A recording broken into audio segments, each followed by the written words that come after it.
देखिए, कुछ को ये लग सकता है कि नरेंद्र मोदी उन चीज़ों को भूल गए हैं या भूल रहे हैं। ये पहले तो जो आतंकी हमला हुआ, वह सरकार का बहुत बड़ा फेल्योर था।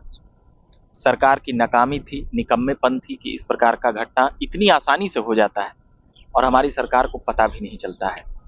ठीक है, लोगों को मतलब अब क्या बोला जाए उस पर, मगर 7 लाख के आसपास मुझे जानकारी है, जहाँ तक 7 लाख 10 लाख के आसपास तक सेना कश्मीर में है।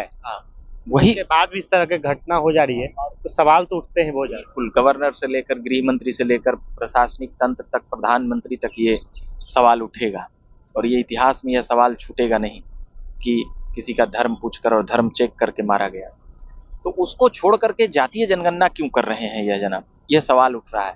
देखिए, हमें लगता है कि मोदी उन चीज़ों से अभी ध्यान हटाना चाह रहे हैं देश का, ठीक है, और पाकिस्तान में आतंकियों का भी ध्यान हटाना चाहते हैं कि भैया हम कुछ नहीं। हमें पूरा न जाने ऐसा क्यों लग रहा है, या कि हम कुछ ही दिन में खबर देखेंगे कि कुछ रातों रात कुछ हो गया। हाँ, कुछ बड़ा हो गया।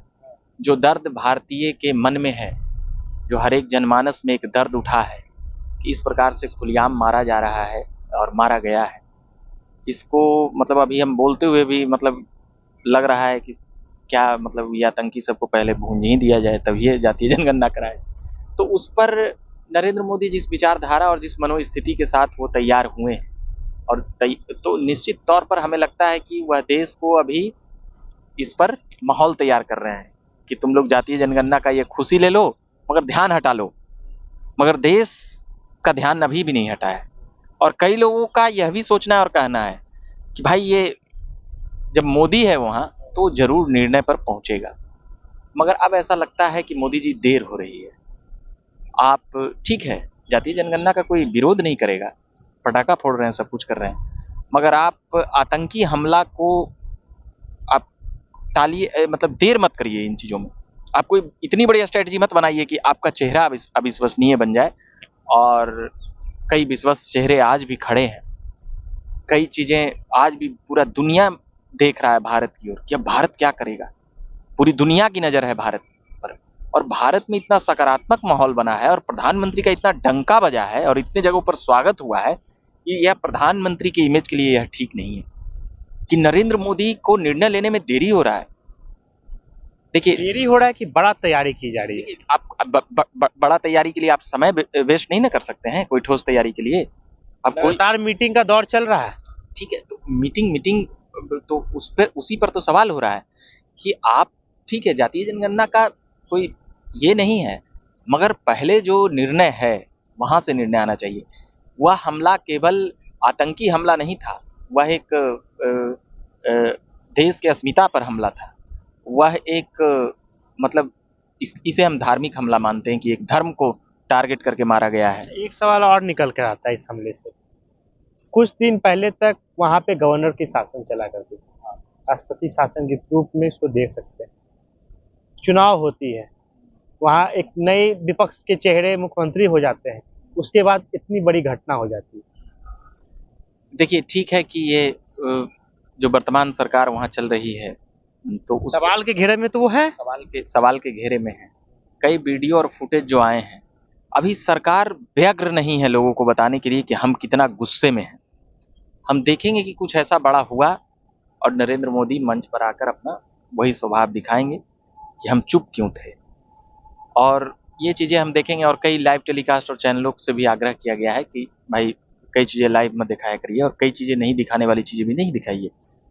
तो यहाँ पर ये बातें तय है कि वहाँ पर गवर्नर का अभी भी गवर्नर का वहाँ पे दिल्ली वाला हाल है। हाँ, जैसे आर्मी तो भाई गृह मंत्रालय गवर्नर के आदेश और इन सभी चीज़ों पर ही तो होता है।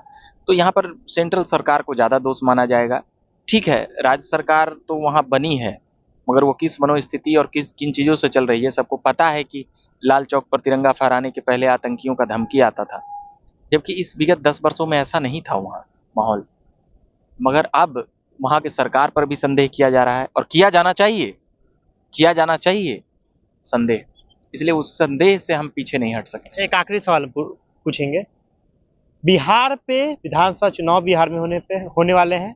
जातीय जनगणना का जो केंद्र सरकार घोषणा की है, उसका बिहार में के इलेक्शन में क्या असर है? देखिए, जातीय जनगणना का असर यही होगा कि जो भाषणबाजी में विपक्ष जो कहती कि हमने तो जातीय जनगणना का मांग कर रहे हैं, ये आरक्षण विरोधी है या दलित पिछड़ों के विरोधी है, तो ये स्लोगन जब भी अब विपक्ष बोलेगी, जब भी बोलेगी विपक्ष, तो फंस जाएगी। ये स्लोगन तो नहीं बोल पाएगी जाति पाति और इन चीजों को, ठीक है। तो जब ये स्लोगन नहीं बोलेगी तो सरकार पर आरोप कम लग पाएंगे। और अभी जो माहौल और सेंटिमेंट जो हो चुका है, अब ना चाहते हुए और ना कहते हुए भी यह कहना पड़ेगा कि माहौल हिंदू मुस्लिम हो चुका है और चुनाव जीतने के लिए सभी 80% हिंदुओं का वोट नहीं चाहिए भाजपा को। 35% वोट निर्णायक होते हैं। 35% अगर आपके पास वोट है तो आप सरकार वहां बनाने के लिए एलिजिबल हो जाइएगा, क्योंकि और भी थर्ड फ्रंट, फोर्थ फ्रंट, निर्दलीय, नोटा, इन सभी चीज़ों में वोट बढ़ता है और भी निर्दलीय प्रत्याशी और उम्मीदवार में। तो यहाँ पर एनडीए का जो जोड़ है तो वो बिहार के इलेक्शन में इसका हम देखेंगे लाभ लेते हुए। और नीतीश कुमार जिन चीज़ों को दोहराते रहे तो नीतीश कुमार इन चीज़ों को बोलेंगे कि भैया देख लिए ना जातीय गणना का क्या हुआ नहीं हुआ, अब देखिए हमने करवाया। आपको नहीं लगता है कि राज्य स्तरीय पार्टी, ये छोटी छोटी पार्टियां बहुत बन रही है? आपको नहीं लगता है कि फायदा होगा जातीय जनगणना से उन पार्टियों को, जो छोटी छोटी पार्टियां जो जाति विशेष बन रही हैं? देखिए, इससे पहले तो हम ये बोल लेंगे कि नीतीश कुमार जिन चीज़ों पर एडिक्ट थे और जिन चीज़ों को यह विश्वास दिला रहे थे और विश्वास में ला रहे थे देश भर को कि हम देश में कराएंगे ये वो, ये निश्चित तौर पर इसमें नीतीश कुमार की सफलता कही जाएगी। आप नीतीश कुमार को मानिए ना मानिए, मगर इसमें नीतीश कुमार की सफलता को मानी जाएगी और कही जाएगी। अब नीतीश कुमार भी यहाँ से दाएं बाएं करेंगे तो वह सीधे तौर पर भाजपा उनको घेर लेगी कि भैया आप ही फंस गए। तो अब यहाँ पर जो बात है, सीधे सीधे छोटी छोटी पार्टियों की आपने बात की, तो छोटी छोटी पार्टी जो है जाति के नाम पर बन रही है और जो पॉलिटिक्स करना चाह रही है, तो भाई उन छोटी छोटी पार्टियों को तो भाजपा खुश कर लेगी और कांग्रेस कहेगी कि हम खुश कर दिए, हमने मांग की, हमने पूरी की। तो भाजपा और कांग्रेस के बीच की ये मैटर रह जाएगी। तो कई छोटी छोटी पार्टियां घर में ही जो जाति के नाम पे गर्भपात हो जाएगा उनका जो बन रही है या है, तो कई चीजों पर, क्योंकि अब इन दोनों पार्टी अपने आप के अपने नेताओं को तरहीज दे रही है, जो देखने के लिए मिला है। तो जातीय जनगणना के विषय पर हम लोग अभी युवा पत्रकार रविकांत जी से बात कर रहे थे। जातीय जनगणना जल्द ही लागू करने की बात की जा रही है कि हम लोग जल्द ही सेंसस कराएंगे, जनगणना कराएंगे और जनगणना के ही अंदर जाति भी पूछी जाएगी। पहले जाति पूछी नहीं जाती थी, लेकिन इस जनगणना में 2011 में जनगणना हुई थी, आखिरी जनगणना, उसके बाद कोविड आ गया, इसमें रुक गई जनगणना। लेकिन बोला जा रहा है कि जब जनगणना होगा तो वहां पर जातीय जनगणना की भी बात, जाति पूछने की बात जो लोग करेंगे वो पूछेंगे। तमाम विषयों पे हम लोग बात कर रहे थे युवा पत्रकार रविकांत जी से। मेरा नाम आदित्य कुमार हुआ। बहुत बहुत धन्यवाद।